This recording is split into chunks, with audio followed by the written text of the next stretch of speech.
بسم اللہ الرحمن الرحیم۔ شروع کرتا ہوں اللہ کے پاک نام سے جو بہت بڑا مہربان نہایت رحم والا ہے۔ دوستوں، بہنوں، بھائیوں، بزرگوں، السلام علیکم ورحمۃ اللہ وبرکاتہ۔ ہم اپنے اس چینل میں تاریخ اسلام کے چینل میں ہم بیان کر گئے ہیں تاریخ، جو کہ ہم سلطان سے لے کر کنگ جلال الدین تک، اور ہم بیان کر رہے ہیں شہاب الدین غوری سے۔ دوستو، ہم پچھلی قسط میں ہم بیان کر رہے تھے جس وقت کنوج کے راجہ جے چند کا وفد پانڈا اور چانڈلا شہروں کے درمیان بھیم کے علاقے میں پہنچا تو اس وقت بھیم راج اپنے کچھ سالاروں کے ساتھ برساتی نالے کے قریب ہی ایک جگہ بیٹھا ہوا تھا۔ اس نے راجہ جے چند کے اس دفعہ اس وفد کا بہترین انداز میں استقبال کیا، ان سب کو عزت اور احترام کے ساتھ اپنے قریب بٹھایا اور مخاطب کرتے ہوئے کہنے لگا، میرے عزیز بھائیوں، کیا میں جان سکتا ہوں کہ کنوج کے راجہ جے چند نے تم کو کس مقصد کے تحت میری طرف بھیجا ہے؟ اس وفد کے ارکان نے سب سے پہلے تو طوائف بھیم راج کی خدمت میں پیش کی جو کنوج کے راجہ نے اس کی طرف بھجوائے تھے۔ وہ ساری چیزیں دیکھ کر بھیم سنگھ بہت خوش ہوا۔ پھر کنوج کے راجہ کا ایک سالار بھیم راج کو مخاطب کرتے ہوئے کہنے لگا، آپ نے ہم سے یہ سوال کیا تھا کہ ہم راجہ جے چند کی طرف سے کیا لے کر آئے ہیں۔ آپ کے سوال کا جواب دینے کے بجائے اگر میں آپ سے یہ سوال کروں کہ آپ ان علاقوں میں کس مقصد کے لیے اپنی طاقت اور قوت میں اضافہ کر رہے ہیں اور آپ کے کیا مقاصد ہیں، تو پھر آپ برا نہ مانیں گے۔ بھیم راج کے چہرے پر ہلکا سا تبسم نمودار ہوا، کہنے لگا، میں نے یہاں قیام کے دوران اپنی طاقت اور قوت میں خوب اضافہ کر لیا ہے۔ اس وقت جو میرے پاس تربیت یافتہ لشکر ہے ویسا اجمیر کے راجہ پرتھوی راج کے پاس بھی نہیں تھا۔ جہاں تک تمہارا یہ سوال ہے کہ میں ایسا کن مقاصد کے تحت کر رہا ہوں، تو اس کی ہر صورت میں مسلمانوں کے سلطان شہاب الدین غوری کو شکست دے گا، اسے ہندوستان سے نکال باہر کروں گا۔ یہ بندوبست اسی کے لیے میں کر رہا ہوں۔ میں نے اپنے چند ساتھیوں کے ساتھ چانڈلا کے مندر میں جا کر سوگت بھی کھائی ہے،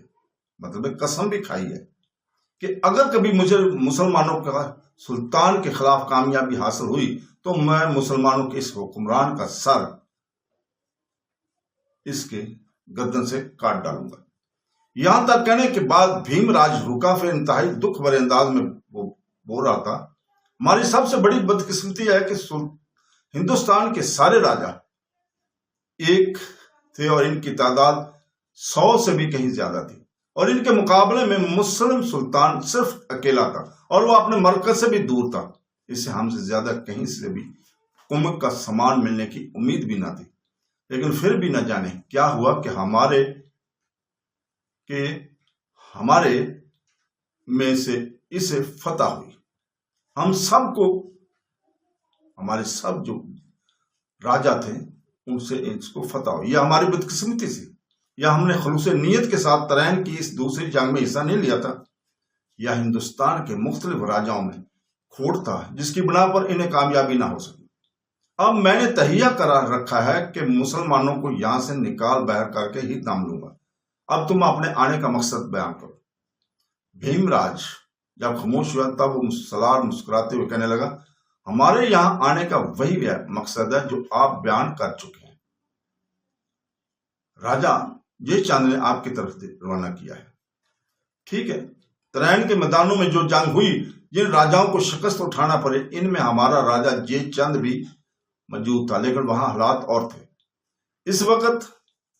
کنوج کے راجہ کی تیاری مکمل نہ تھی۔ اب ہم نے ترکمانوں کا مقابلہ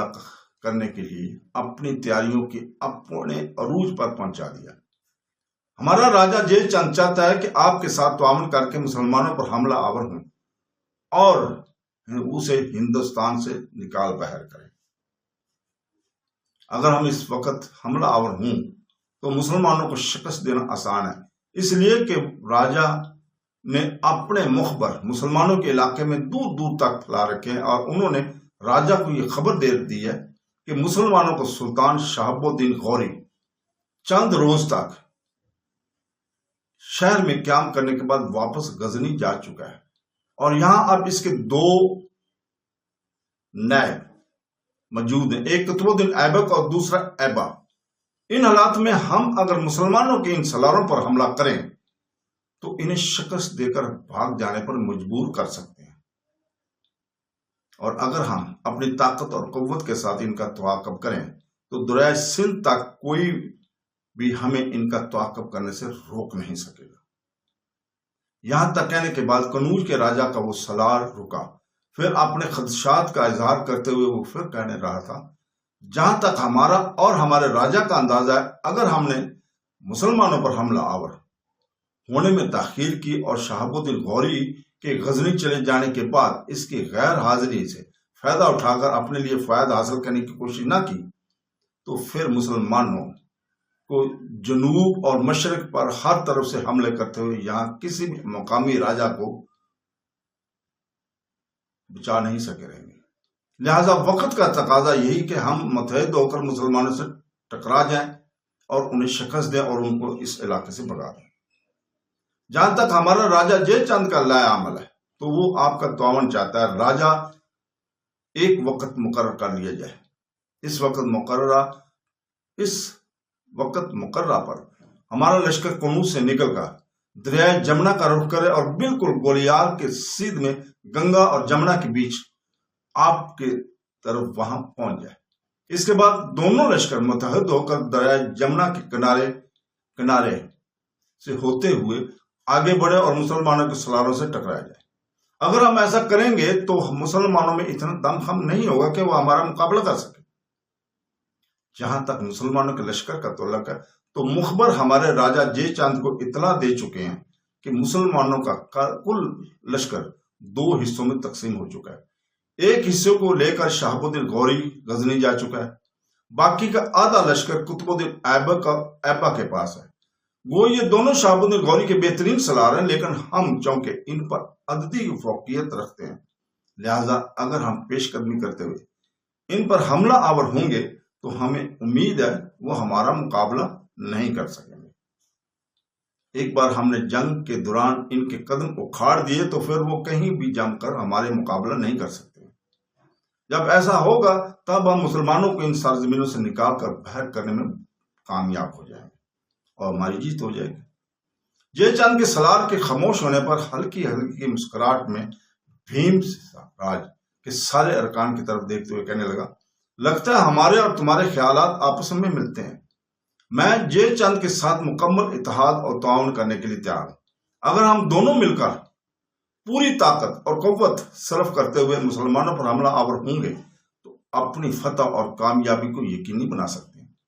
لیکن اس تعاون اور اتحاد کے لیے میری ایک شرط ہے۔ قنوج کے راجا کے سالار نے چونکتے کے انداز میں بھیم راج کی طرف دیکھا، جیسے وہ چبھتے ہوئے انداز میں اس سے پوچھ لیا، کیسی شرط؟ بھیم راج نے اپنے ہونٹوں پر زبان پھیری اور 2-3 بار اپنی پیشانی کو عجیب سے انداز میں رگڑا۔ اس کے بعد کہنے لگا، میری شرط یہ ہے کہ اگر ہم متحدہ طور پر مسلمانوں کو شکست دینے میں کامیاب ہو جائیں تو ہندوستان میں سے پہلے جن علاقوں پر میرے عزیز اور رشتہ دار رہتے ہیں پرتھوی راج کی حکومت تھی، ان علاقوں پر میری حکومت کو تسلیم کر لیا جائے۔ باقی علاقوں سے مجھے کوئی غرض و غایت نہ ہوگی، وہ تمہارا راجا جے چند جسے چاہے دیتا رہے۔ پرتھوی راج کے بیٹے کولا راج کا کیا بنے گا جس کو ان دونوں مسلمانوں کی حمایت بھی حاصل ہے؟ بھیم راج نے کچھ سوچا، پھر عیارانہ سے انداز میں کہنے لگا، اس کے لیے 2 راستے ہیں۔ اگر میں اور جے چند دونوں مل کر مسلمانوں کو شکست دیتے ہیں تو پرتھوی راج کی ساری مملکت کا حکمران میں ہوں گا، اور موجودہ راجا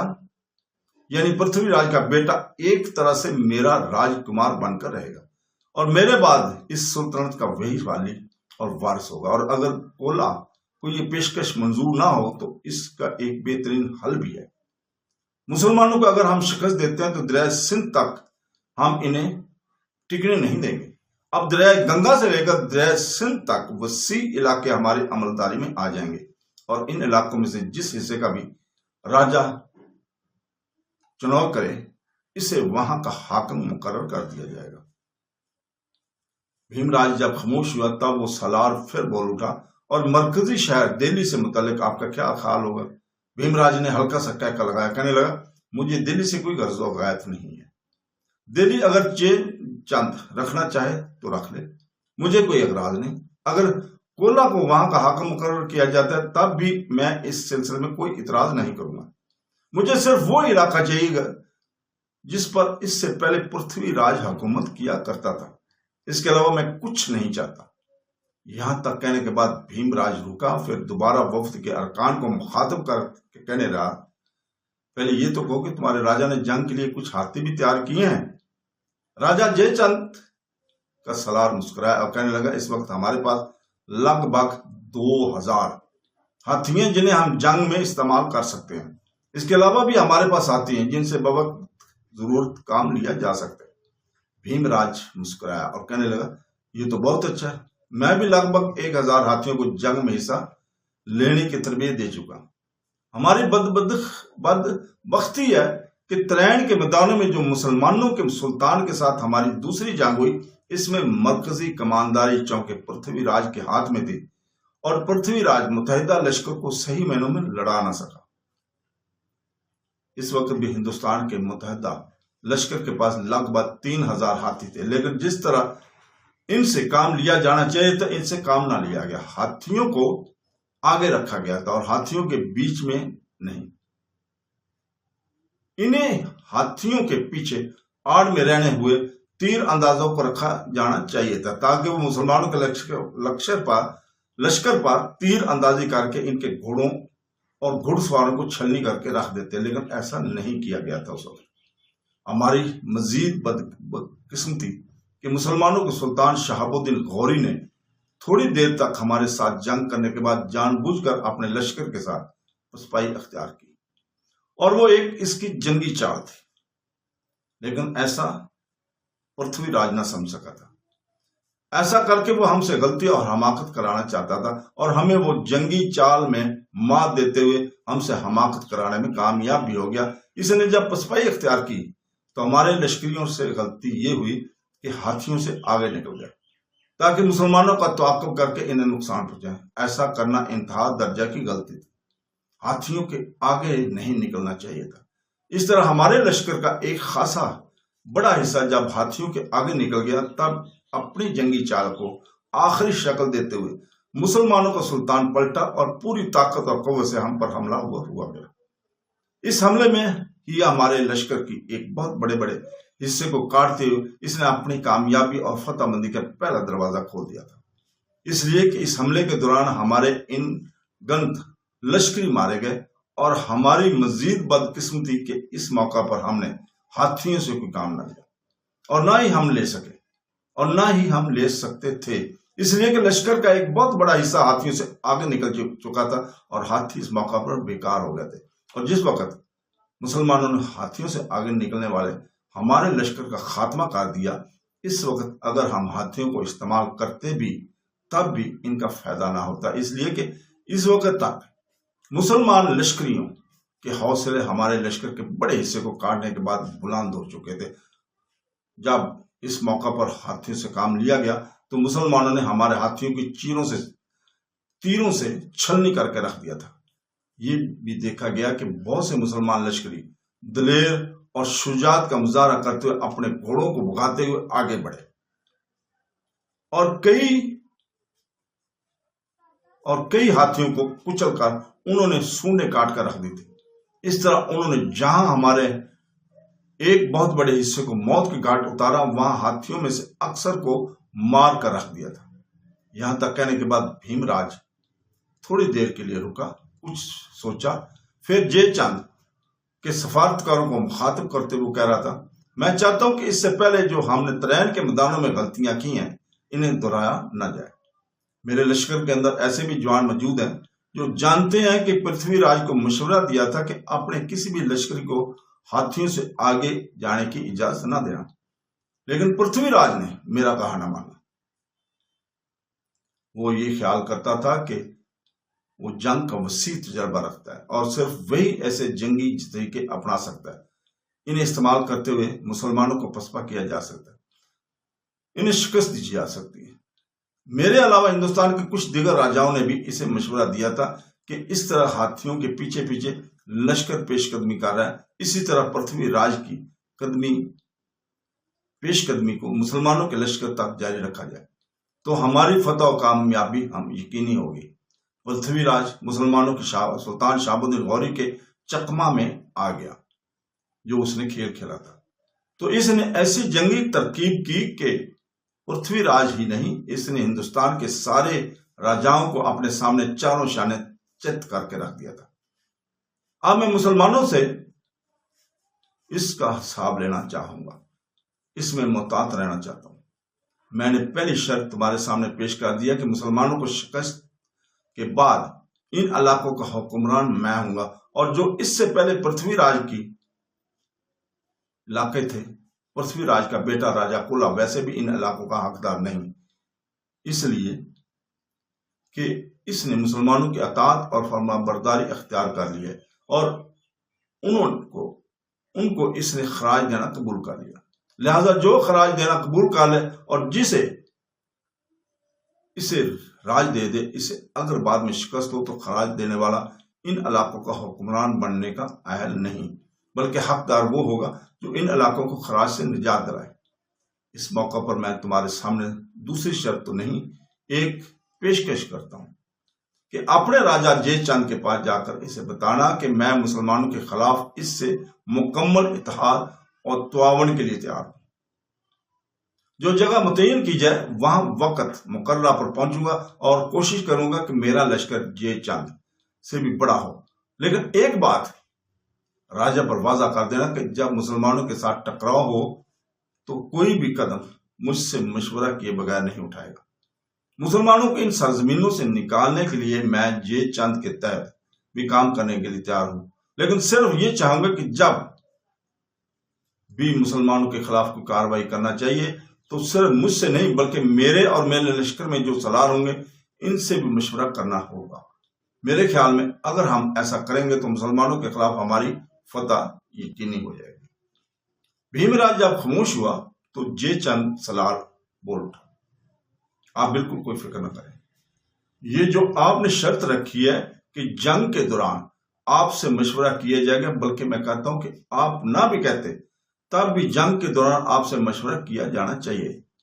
صرف آپ سے نہیں بلکہ سارے سالاروں کو مل بیٹھ کر مسلمانوں کے خلاف اتفاق رائے سے کارروائی کرنی چاہیے، اور میں آپ کو یقین دلاتا ہوں کہ ایسا ہی ہوگا۔ وہ سالار لمحہ بار کے لیے رکا، کچھ سوچا، پھر کہنے لگا، جہاں تک اجمیر کے راجا کولا کا تعلق ہے تو میں سمجھتا ہوں کہ وہ اس کا حقدار ہی نہیں ہے کہ ہندوستان کے کسی علاقے کے ایسے حاکم مقرر کیا جائے۔ اس نے اپنے شہر، اپنے علاقے آزاد کرانے کے بجائے مسلمانوں کے سامنے گھٹنے ٹیک دیے ہیں۔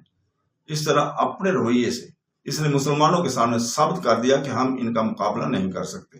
لہذا ان کے پاس ان کے غلام بن کر رہنے کے لیے اختیار ہے۔ آپ کسی قسم کی قطعی طور پر کوئی فکر اور پریشانی کا شکار نہ ہو، میں آپ کے اپنے راجا جے چند کی طرف سے یقین دلاتا ہوں کہ ہر طرح سے ہر طور پر